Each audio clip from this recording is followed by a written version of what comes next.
Por estas latitudes hay dos Mediterráneos, el norteño del Golfo de León, que toca la Costa Brava y el litoral francés, y este, que comienza en Castellón y baña las llamadas costas de Levante, acariciándolas con esa sensualidad que siempre ha caracterizado este territorio.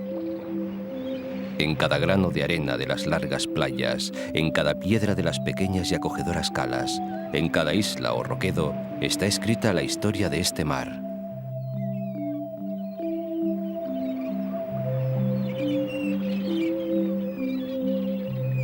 Pero también en los humedales, donde viven las aves migratorias, en los vastos arrozales, en los coloridos campos de naranjos y limoneros.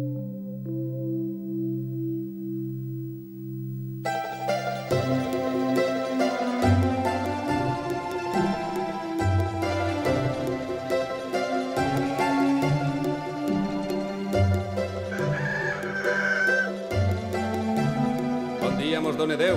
Bon día. El borboteo de las acequias, el murmullo de los cañaverales, los ladridos de los mastines vigilantes. Despertaba la huerta y sus bostezos eran cada vez más ruidosos. Rodaba el canto del gallo de barraca en barraca. Es la palabra de Blasco Ibáñez, la voz que en Cañas y Barro hace despertar a un nuevo día su paisaje más íntimo, la Comunidad Valenciana.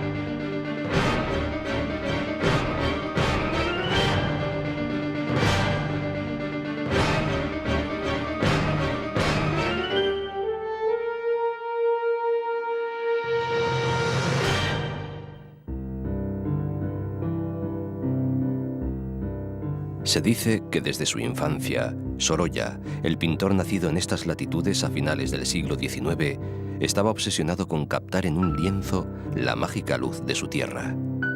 Por eso estudió a sus gentes, bañistas, veraneantes de alcurnia, humildes paisanos, labriegos, marineros y pescadores que se hacían a la mar para traer su sustento, con riesgo a veces de su vida.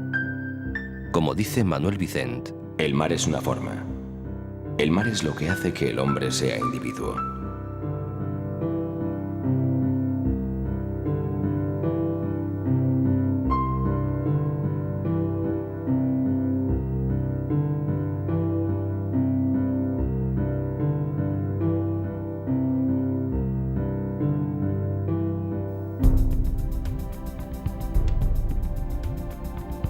Son inciertos los orígenes de Vinaroz, aunque el poblado ibérico del Puig nos lleva a tiempos muy lejanos.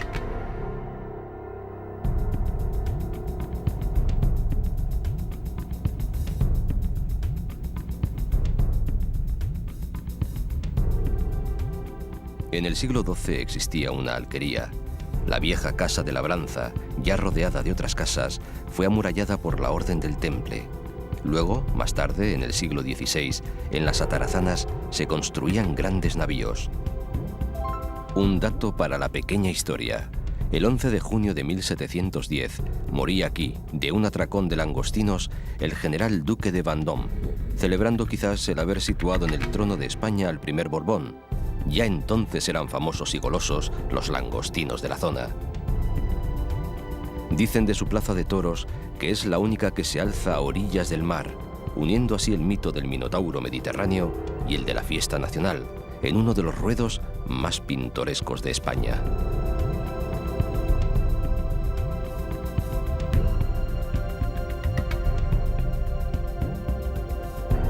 En la vecina Benicarló cuentan que desembarcó allá por el siglo XVII un tal César Cataldo, con la imagen de un Cristo generoso en milagros, circunstancia que los lugareños aprovecharon para levantar la capilla del Cristo del Mar, pensando que un vecino tan importante e influyente solo podría traerles bienes. El pueblo fue escenario de múltiples aconteceres bélicos, desde incursiones de piratas a asedios napoleónicos, para acabar, durante las guerras carlistas, asaltado e incendiado por Ramón Cabrera, conde de Morella, el llamado Tigre del Maestrazgo. De todo salió con bien, y dicen muchos que no fue solo por la influencia de su Cristo milagroso.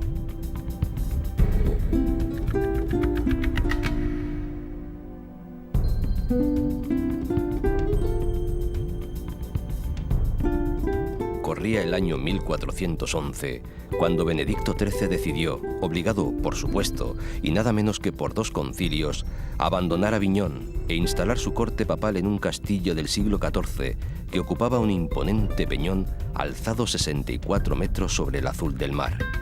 Una fortaleza que, según cuenta Blasco Ibáñez en El Papa del Mar, se convertía en una isla cuando el Mediterráneo comenzaba a encresparse contra sus murallas, cubriendo con sus olas la franja de arena que lo une con la tierra firme. Aquel Benedicto XIII, más conocido como el Papa Luna, descubrió para siempre Peñíscola, tras convertir su inexpugnable castillo en palacio y algunas de sus salas en biblioteca pontificia.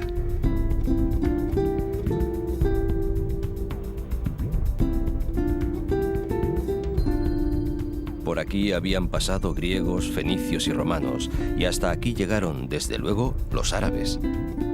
Algo más tarde, bajo el dominio de la Orden del Temple, se levantó a imagen y semejanza de los que antes habían construido en Tierra Santa el fantástico castillo, desde el que el Papa Luna defendió a ultranza su derecho a considerarse como único y verdadero pontífice hasta el día de su muerte. Ante este castillo se han colocado muchas veces las cámaras cinematográficas. En una de las ocasiones, tuvo la oportunidad Charlton Heston, en su papel del Cid, de luchar contra las fuerzas sarracenas, bajo la atenta mirada de una imponente mujer, Sofía Loren. Pero ya antes la había hecho nuestra Berlanga, convirtiéndola en la entrañable Calabuch.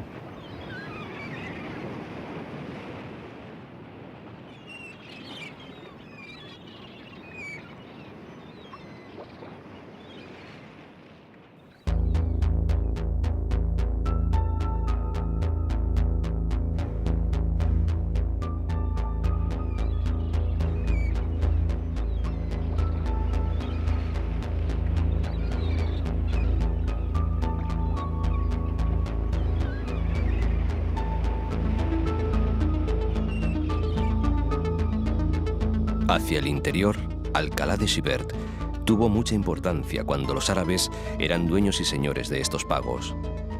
El rey Jaime I de Aragón se apoderó del lugar en el año 1234, pero con la tolerancia habitual de aquellos tiempos, que cuesta imaginar ahora, permitió que los árabes siguieran cultivando sus tierras.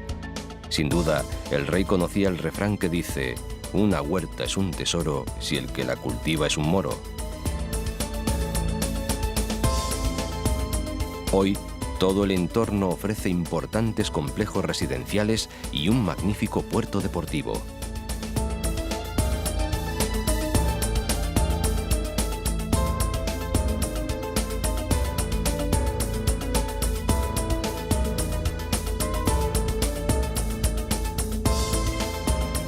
El Prat de Cabanes fue constituido parque en 1994. La antigua albufera del Sanex de los Patos, separada del mar por un cordón litoral de cantos aplanados, es hoy punto de encuentro y descanso de aves migratorias.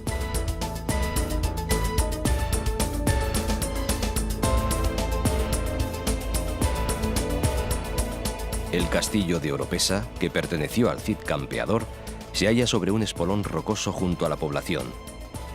Fue Jofré de Tous quien fortificó el pueblo y levantó las murallas, ante los incesantes asaltos de los piratas berberiscos, siendo el más famoso el perpetrado por el terrible Barbarroja. Más tarde, durante la Guerra de la Independencia, los franceses, al mando del mariscal Suchet, volaron el castillo y parte de la muralla ante la valerosa resistencia del pueblo.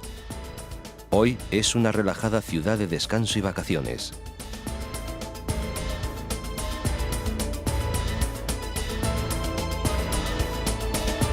Benicàssim es playa y monte, plácidos arenales, fuentes serranas, barrancos umbrosos recortados contra el añil del cielo. En 1887, hace ya años, don Joaquín Coloma, ingeniero jefe de las obras del ferrocarril, se hizo construir una villa de verano, la primera. Después, importantes familias de Valencia y Barcelona imitaron a tan influyente personaje. Benicàssim se puso de moda y fue llamado el Biarritz de Levante. Mucho antes, los monjes carmelitas, atraídos por la existencia de varias fuentes naturales y zonas cultivables, fundaron en este paraje el monasterio del Desierto de las Palmas, un sitio tranquilo y aislado donde meditar en paz. Por estas tierras anduvo el Cid, que sin duda, entre batalla y asalto, tuvo oportunidad de degustar el fantástico licor producido por los monjes con las plantas aromáticas de la zona.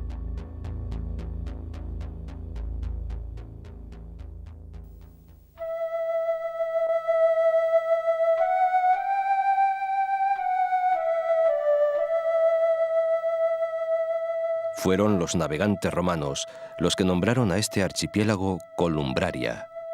Dicen unos que por causa de la gran cantidad de culebras que encontraron en las islas, otros que por la forma misma del archipiélago, que asemeja el dorso de una gigantesca serpiente marina revolviéndose para atacar. Los 67 metros de altura de la montaña del Faro de la Illa Grossa representan la mayor altitud del archipiélago. Este es el testimonio geológico de los restos de la chimenea central de un antiguo volcán.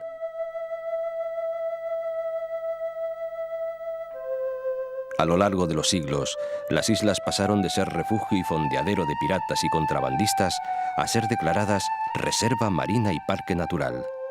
Hoy son uno de los paraísos submarinos del Mediterráneo por su riqueza en fauna y flora marinas.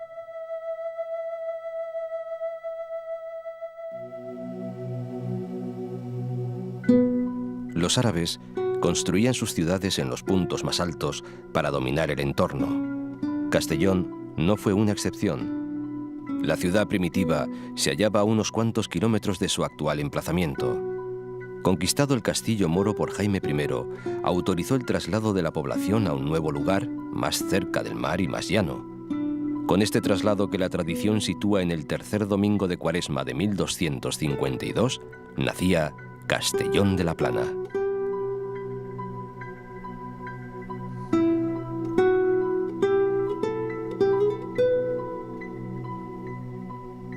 Aunque estuvo en sus primeros tiempos regida por representantes de los señores feudales, el pueblo dio una auténtica lección al luchar valientemente contra todos los que intentaron oprimirlo. Primero se levantaron contra Pedro el Ceremonioso y posteriormente, durante las Germanías, se convirtieron en uno de los principales focos de resistencia contra la nobleza valenciana. Tiempos en que la burguesía artesanal, la de los gremios, exigió duramente su participación en el gobierno de la ciudad.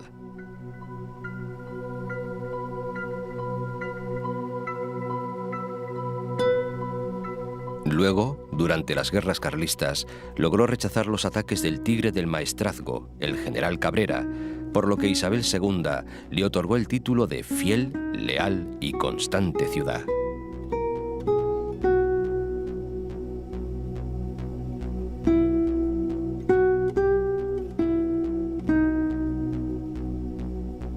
Hoy, la cúpula del planetario señala el comienzo del puerto de El Grao, centro estratégico donde se desarrolla una gran actividad comercial y pesquera.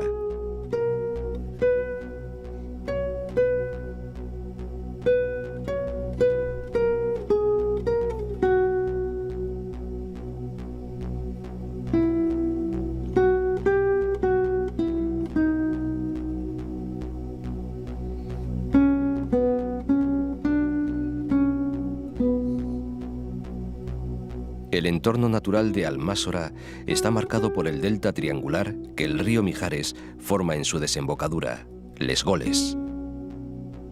El río marca las pautas del desarrollo económico, social y cultural de estas tierras. De hermosa y amenísima villa, calificó Cervantes a Villarreal. Y fue Jaime I quien, queriendo convertirla en residencia de sus hijos, le concedió la Carta Puebla. De ahí le viene su apellido, Vilarreal de los Infantes. Por aquí se da la mayor producción de mandarinas de España. Burriana es la ciudad verde de los árabes. Por aquí, concretamente en Vilabella, nació el escritor Manuel Vicent. Sin duda, de estos paisajes viene su fascinación por el mar. Dijo en una ocasión refiriéndose a su novela Son de Mar: El Mediterráneo me pertenece, porque es mi posesión literaria. Es algo que he visto, vivido, gozado, soñado y amado. Un paisaje que se convierte en un fluido que entra y sale del alma de mis personajes. Es la naturaleza que los conforma.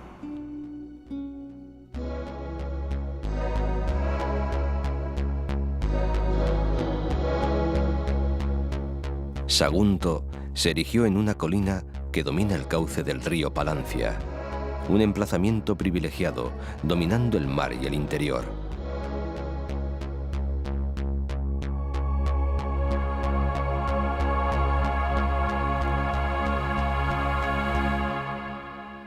Sus habitantes, íberos, mantenían buenas relaciones con Roma. Quizás por eso, en el año 219 a.C., Aníbal, el general cartaginés, le puso sitio, llevándola al límite de su resistencia. 8 meses después, logró penetrar en la ciudad fortaleza. No encontró más que ruinas, fuego y desolación. Los saguntinos habían preferido la muerte a la rendición. Cuando los romanos reconquistaron la ciudad, se volcaron en potenciarla. Como homenaje a su bravura, concedieron la ciudadanía romana a los saguntinos, construyeron un magnífico circo y un gran teatro al aire libre.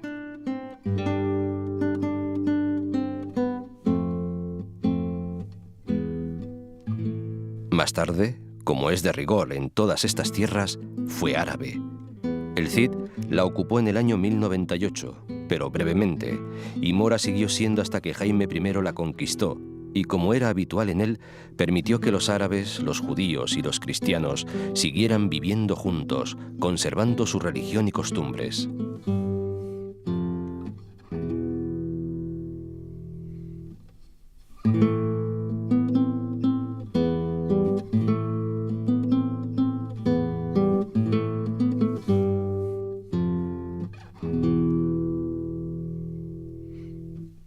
Por Pusol pasaba la principal calzada romana, la Vía Augusta. Fue el capítulo de la Catedral de Valencia quien ostentó el señorío de la población, que vivió siempre a la sombra de Sagunto y el monasterio del Puig.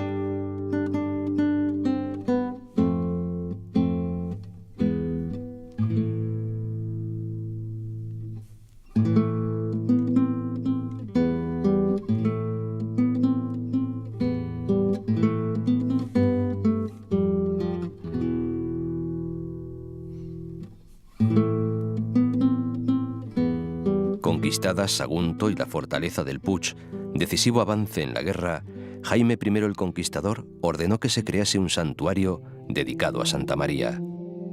Desde entonces el monasterio ha devenido en continuo peregrinar de pontífices y soberanos. Se veneran aquí las cenizas del padre Juan Gilbert Joffre, que fundó en Valencia en 1409 el primer hospital psiquiátrico del mundo, inmortalizado para siempre por Sorolla en su cuadro El padre Joffre protegiendo a un loco.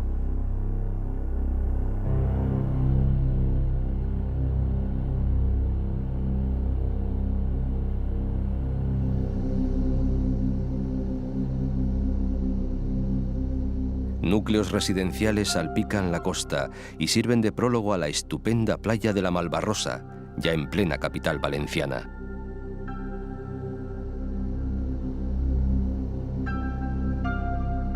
Vicente Blasco Ibáñez, que nació en Valencia y fue curiosamente escritor de gran éxito en vida, resumía las aspiraciones del buen valenciano.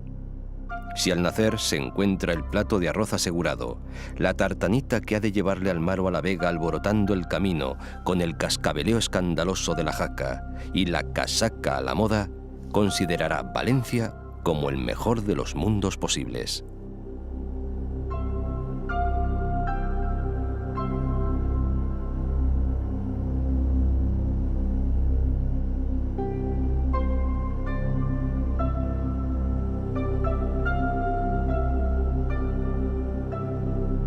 Valencia fue fundada por los romanos, dominada por los árabes, conquistada por el Cid y traspasada a su esposa doña Jimena, y Jaime I de Aragón, al conquistarla definitivamente, la proclamó nuevo reino cristiano.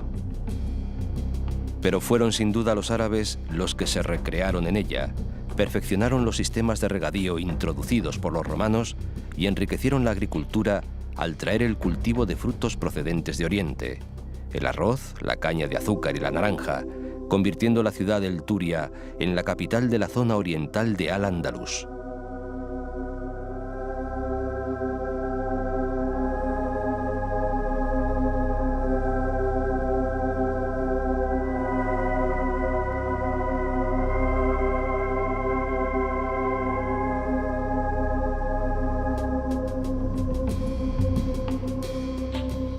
En el siglo XI se levanta una nueva muralla que resguarda la ciudad vieja y los barrios de artesanos y comerciantes. Surgen así dos ciudades, la morería, que tenía sus propias murallas, hostales, mezquita y tiendas, y la judería, donde convivirán en paz durante mucho tiempo los hombres de las tres religiones, hasta que motivos políticos provocan la expulsión de los judíos en 1492 y de los moriscos en 1609.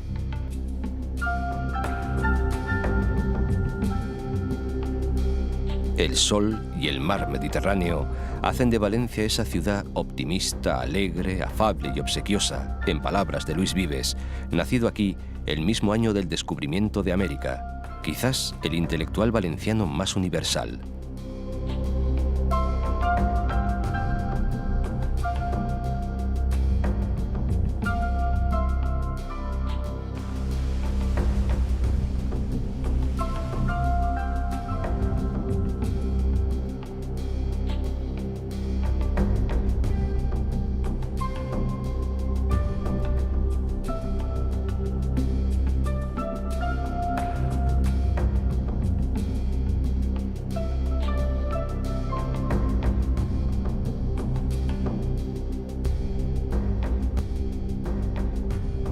La catedral se asienta en el mismo lugar donde se erigió el primer templo de la ciudad, en la época romana, donde posteriormente estuvo la mezquita árabe.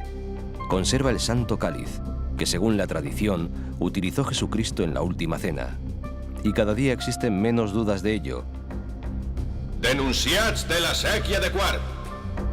Continuando una milenaria tradición, el Tribunal de las Aguas se reúne todos los jueves ante la Puerta de los Apóstoles en la Plaza de la Virgen.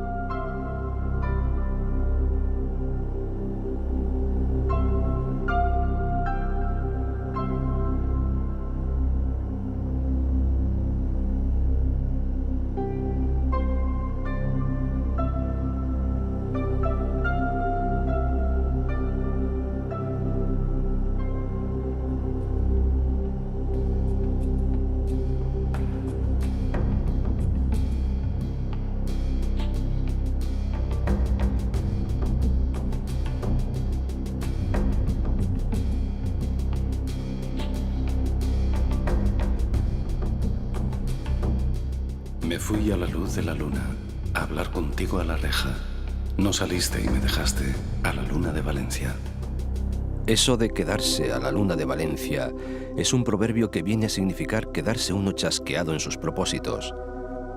Dicen algunos estudiosos que a cierta hora se cerraba el puerto de Valencia con una gran cadena y los barcos que no habían entrado habían de esperar en alta mar hasta el día siguiente, a la luna de Valencia.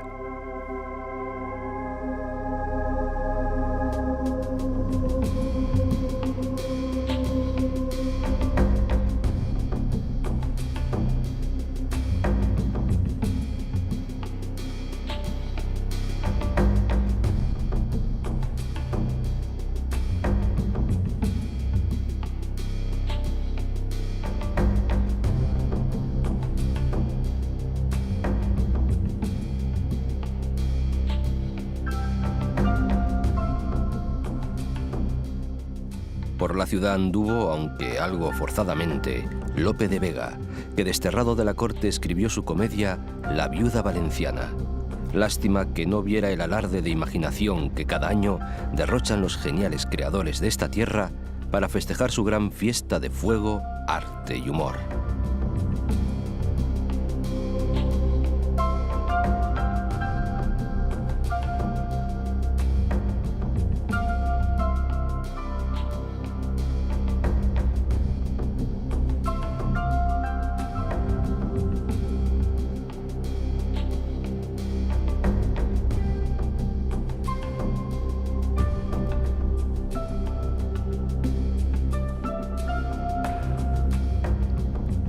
El antiguo cauce del Turia, un río capaz en el pasado de anegar a la ciudad con sus crecidas, acoge una nueva Valencia, de formas imposibles, materiales insólitos, diseños atrevidos, moderna y pujante, ambiciosa y abierta al futuro.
El nombre de El Saler viene de unas antiguas salinas por aquí ubicadas.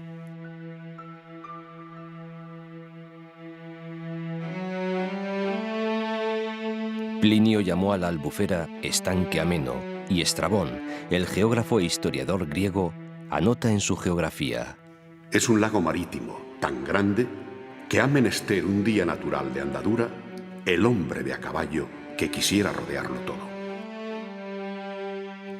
Los árabes la llamaron Buaira, pequeño mar. Y por aquí acamparon las tropas del rey Jaime I antes de entrar en la ciudad. La albufera fue el regalo que hizo el Cid Campeador al emir de Zaragoza por su ayuda en la conquista de Valencia. Cuentan que en la laguna se esconde una gruta cubierta por bellas compuertas de cristal que dan paso a un río subterráneo que desemboca en las fuentes de la albufera. Y aseguran que el conde de Cervallón se encargó de ocultar la entrada con piedras, arena y matorrales. También lo hizo que aún hoy en día nadie ha conseguido descubrir la entrada de tan valioso secreto. En verdad se trata de un lago separado del mar por un cordón litoral, un ecosistema que ha constituido desde siempre una reserva para agricultores, pescadores y cazadores y un atractivo turístico único para quienes hasta aquí llegan buscando sol y playas.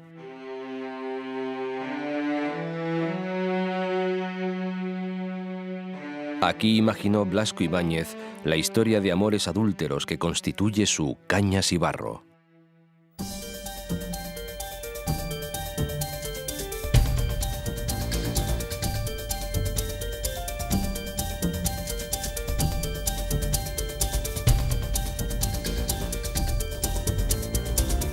Gaspar Escolano, un eclesiástico e historiador valenciano, nacido en 1560, escribió un curioso libro, Décadas de la historia de Valencia, que cuenta la historia de estas tierras hasta la expulsión de los moriscos. En él se habla de las minas de oro y plata que hubo en Játiva, Burriol y Cullera. De ellas viene el nombre del Monte de Oro, en cuya ladera, junto al Júcar, se extiende Cullera. En 1550, la villa cayó por sorpresa en manos del pirata turco Dragut, lugarteniente de Barbarroja, y aunque se enviaron refuerzos para liberar a los cullerenses, los corsarios los utilizaron como rehenes, incrementando su botín con el pago de los rescates. Ante el peligro de nuevos ataques, Cullera quedó durante años prácticamente despoblada y por ello se inició la construcción de importantes fortificaciones.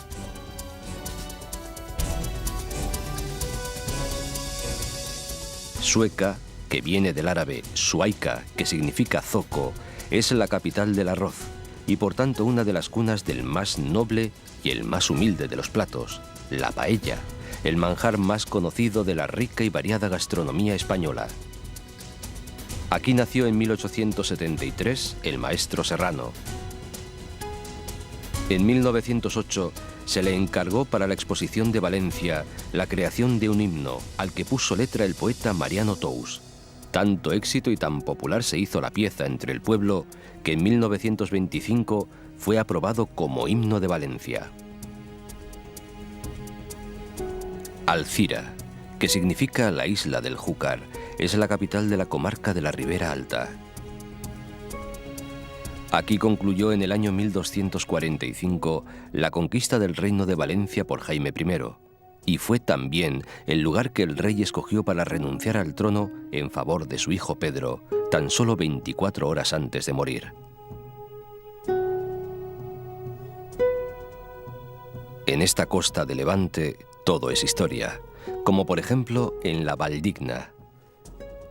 Es tradición que el nombre le viene al valle por una conversación entre el rey Jaime II, nieto del conquistador, y el abad de Santes Creus, que tenía fama de ser hombre de ingenio rápido e inteligencia abierta. Admirando la belleza del lugar, el rey comentó: «Che, quina vall més digna per un monestir de la vostra religió». Y el religioso, haciendo justa su fama, contestó en el acto: «Vall digna, señor». El monasterio se hizo y dio nombre al valle entero.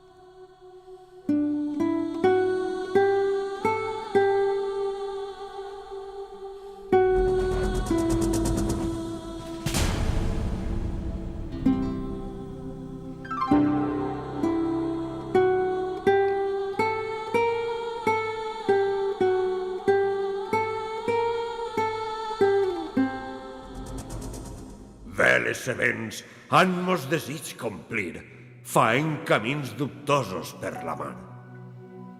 Son versos de Ausías March, el mayor poeta valenciano de todos los tiempos, nacido en Gandía en 1397.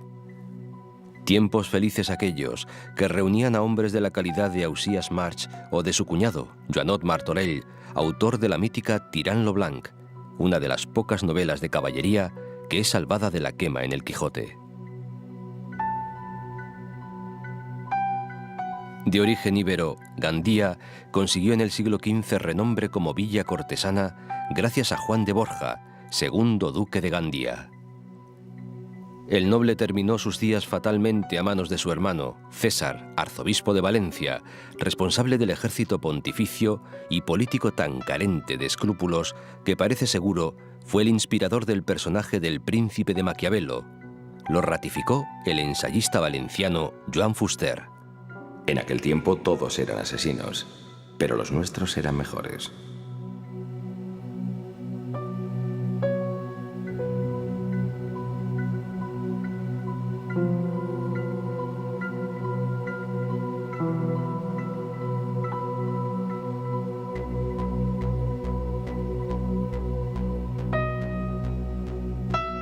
Corresponde a ese siglo la mayor parte del rico patrimonio de la ciudad.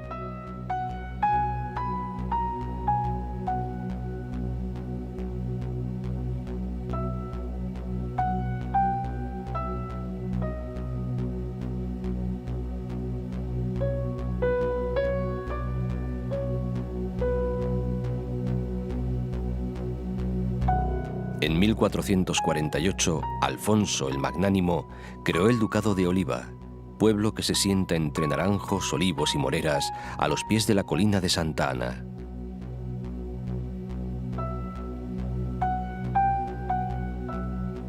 Hoy es un complejo turístico residencial, cuyo campo de golf contrasta con el Marjal, una antigua albufera en la que los carrizales forman balsas de limpia agua.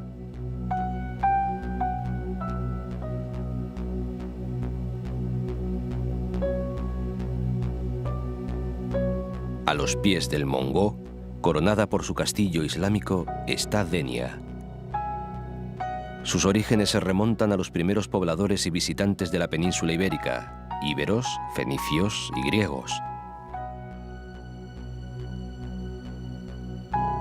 Su excelente situación geográfica ha condicionado su historia. Cuenta la leyenda que el emir de los omeyas recaló un día en Denia y se enamoró de una hermosa cristiana con ojos de verde esmeralda. Pero la muchacha rechazó sus ofertas. El príncipe juró volver y, pues no había obtenido a la mujer, tendría el territorio entero. Así, con una leyenda, podría haber nacido la taifa de Denia, donde las promesas incumplidas eran severamente castigadas con el deshonor y el destierro. Se dice que los días en que el mar se encrespa, aún se oyen entre las ruinas del castillo los suspiros del emir enamorado.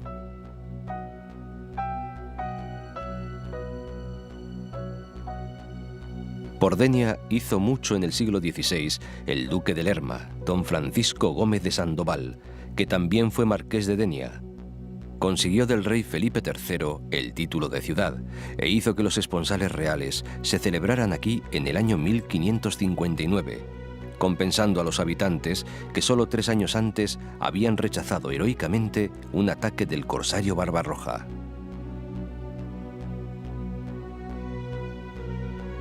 El 27 de octubre de 1580 llegaba al puerto de Denia, al fin liberado, el cautivo de los moros más famoso de la historia, Miguel de Cervantes Saavedra.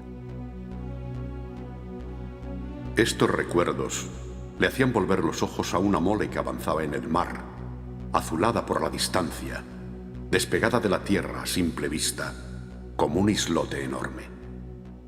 Blasco Ibáñez compara en Mare Nostrum el mongó, símbolo de la marina alta, con la mano de un gigante, aunque en la memoria de sus habitantes aparezca descrita como una tortuga dormida con patas y cabeza dentro del caparazón.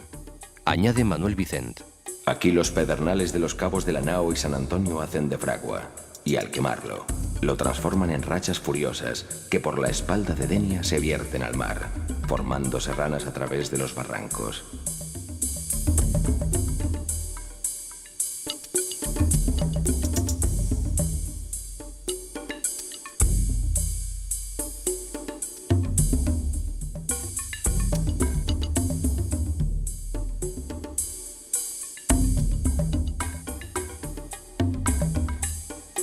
Se construyeron 11 molinos para aprovechar las fuertes rachas de aire y moler el trigo. Mientras el viento de Leveche sopla con fuerza, callan las chicharras en el Cabo de San Antonio, uno de los escenarios más importantes en la lucha contra el corsario. En este lugar, donde antaño hubo tanto destrozo por tanta batalla, se levanta la ciudad de Javea. Joaquín Sorolla le escribía a su esposa que había declinado viajar hasta aquí. Una locura, un sueño. El mismo efecto que si viviera dentro del mar a bordo de un gran buque. Qué mal hiciste en no venir.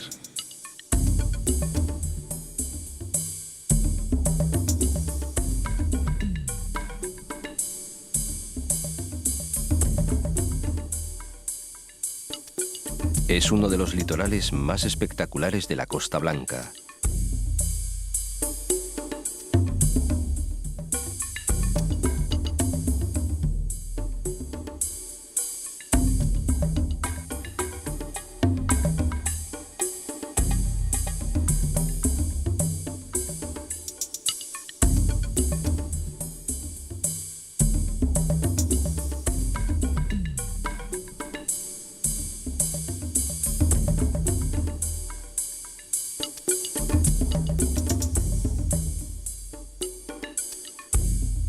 Y en el extremo más sobresaliente de toda la costa, el Cabo de la Nao, con su faro, guiador de barcos, escoltado por los acantilados.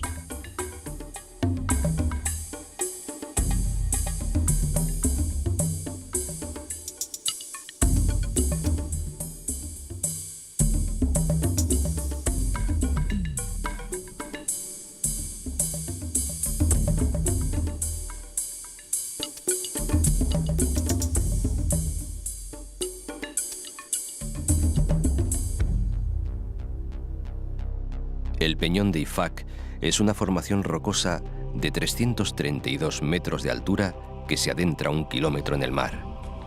Su estratégica situación determinó que desde siempre las más antiguas civilizaciones escogieran Calpe como residencia. Cuentan que Hércules Tebano y sus argonautas en el siglo XIII a.C., al contemplar el hoy parque natural, lo compararon con el Peñón de Gibraltar y decidieron bautizarlo con el mismo nombre. Aunque otras crónicas aseguran que el nombre fue idea de los súbditos del rey Sífax, que al instalarse en las faldas del inmenso peñasco lo bautizaron así en honor al monarca númida.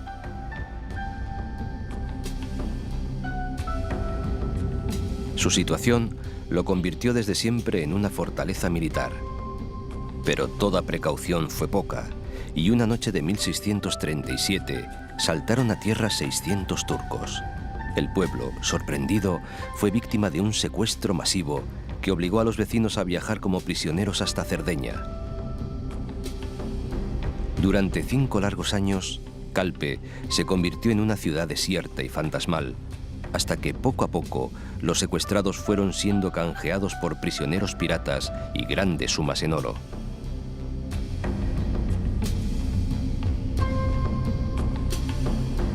Altea es un blanco caserío entre el que destaca la cúpula de tejas azules vidriadas de su iglesia dedicada a la Virgen del Consuelo. El nombre viene muy probablemente del griego Altaya, que significa yo curo, y se dice que este era un sitio saludable, una villa medicinal a la que llamaban la reina de la Marina Baixa.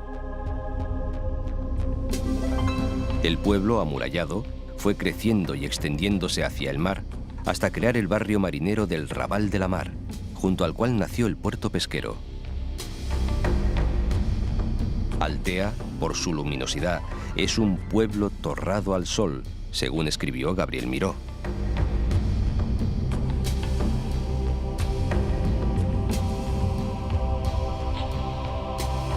La Sierra Helada, que debe su nombre a los fríos aires del este,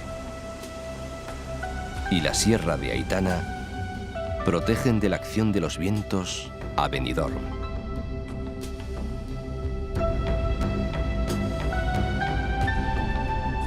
La villa, asentada sobre un promontorio rocoso que separaba 2 ensenadas, contaba entre sus habitantes a expertos marineros y pescadores muy solicitados en el arte de las almadrabas.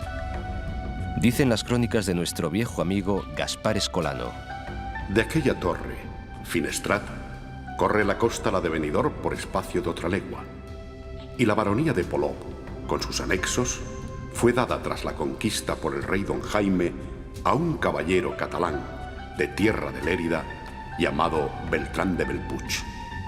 Así parece que fue, aunque la historia es larga y el tiempo pasa deprisa.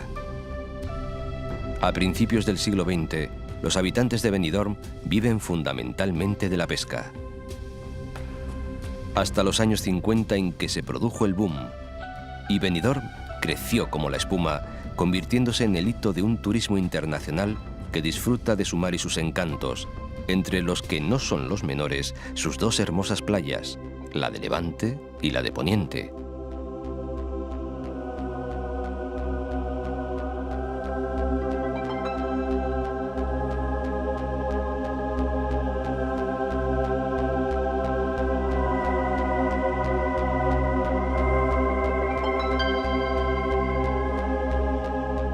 Esta es tierra de fabulosas hazañas y felices encuentros.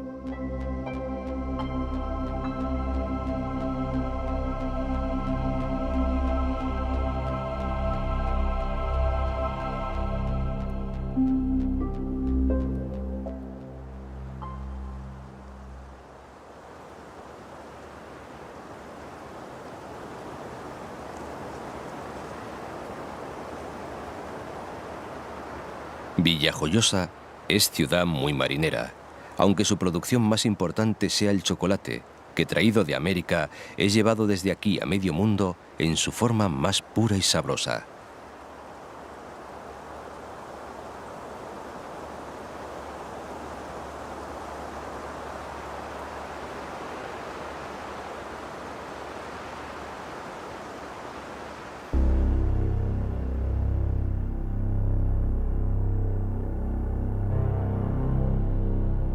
La romana Lucentum, la que según Plinio era ciudad de latinos viejos, registraba ya 100 años antes de nuestra era gran actividad. En su puerto ancló la flota de Escipión después de haber derrotado a la armada cartaginesa en la desembocadura del Ebro. Pero fueron los árabes los que la convirtieron en un vergel.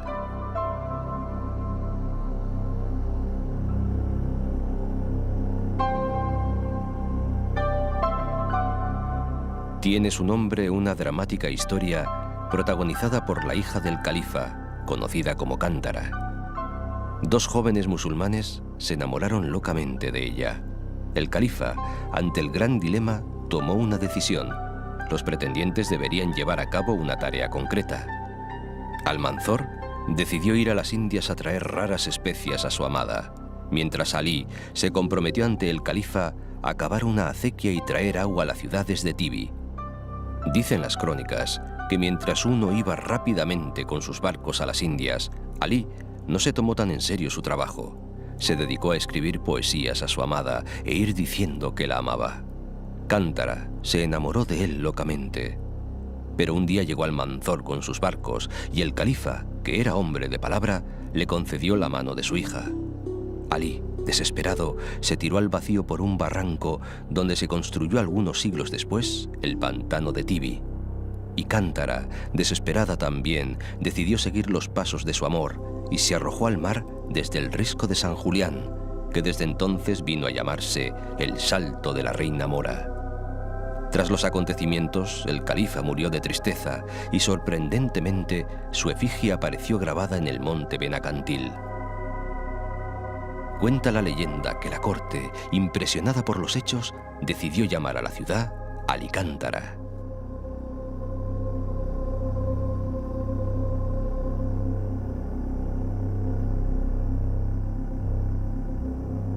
Tiene Alicante 3000 años de historia a sus espaldas. Por aquí pasaron todos los pueblos que navegaron el Mediterráneo y un buen número de reyes. El que sería Alfonso X el Sabio, que la conquistó en 1246 para la corona de Castilla. Jaime I, que la incorporó al reino de Valencia. Y en 1490, Fernando el Católico, que le otorgó el título de ciudad.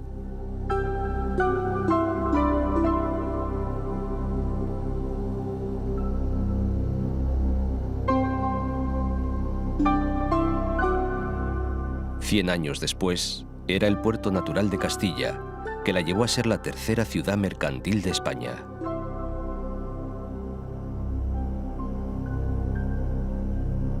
Sobre el Portus Ilicitanus de los romanos, se construyó en 1556, en época de Carlos V, el pueblo nuevo de Santa Pola, con su castillo, que servía de baluarte contra los piratas berberiscos que utilizaban como base la próxima isla de Tabarca.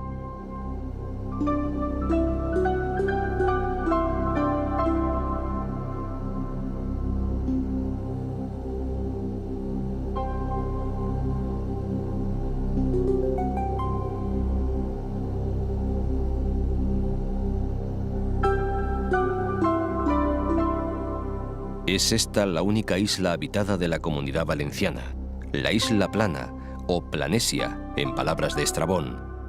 Hasta el siglo XVIII fue propiedad de corsarios. El nombre de Nueva Tabarca le fue puesto por Carlos III en el año 1768 como recuerdo de una isla tunecina así llamada, antigua posesión española, de donde procedieron sus primeros pobladores estables.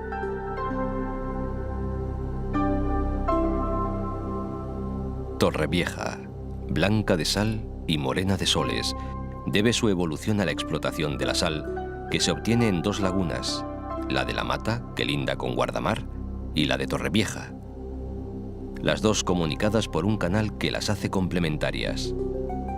Hasta 1 millón de toneladas de sal han dado estas explotaciones, cuya producción ya se conocía en el siglo XIII. Pero Torrevieja es conocida también por otras razones. Todos los años se reúnen gentes del mundo entero junto al mar, mirando a levante, para escuchar las habaneras del festival anual, esas canciones que cuentan de amores y desengaños con ritmo nostálgico.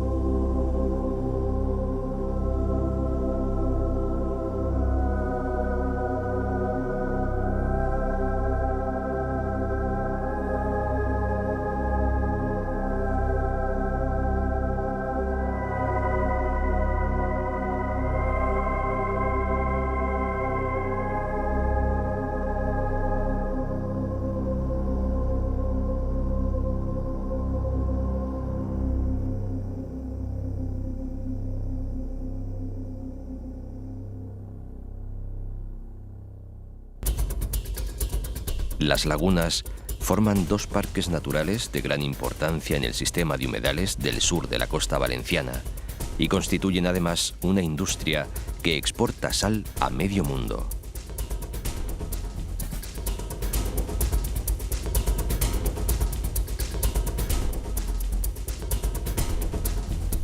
Levante, por donde aparece el sol, tierra de mitos y leyendas. Por ella pasó el dios, luego el titán, el héroe al fin. Tierra de sol y de flores, y de olas, y de vientos, y de faros, y de cohetes y olor a pólvora. Tierra que han enriquecido las culturas más diferentes para hacerla tierra civilizada. El comercio fenicio, los teatros romanos, la feraz huerta mora. Ay, Miguel, qué bien lo dijiste en esos versos. Eres todo de sol, te empuja la alegría, te detiene en la muerte, en el trigo, en la pena, y todo en ti es de vida, de solares cumplidos.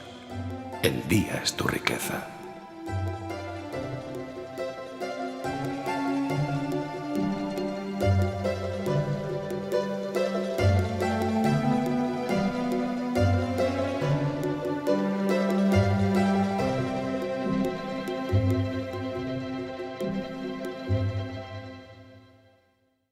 Yo voy soñando caminos de la tarde,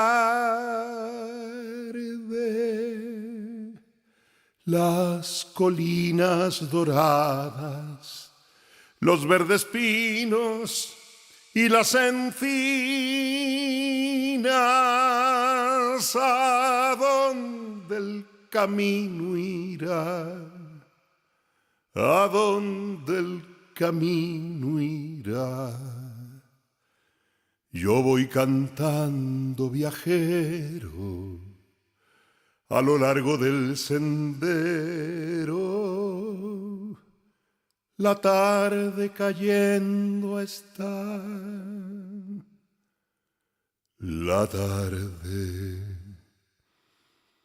cayendo está.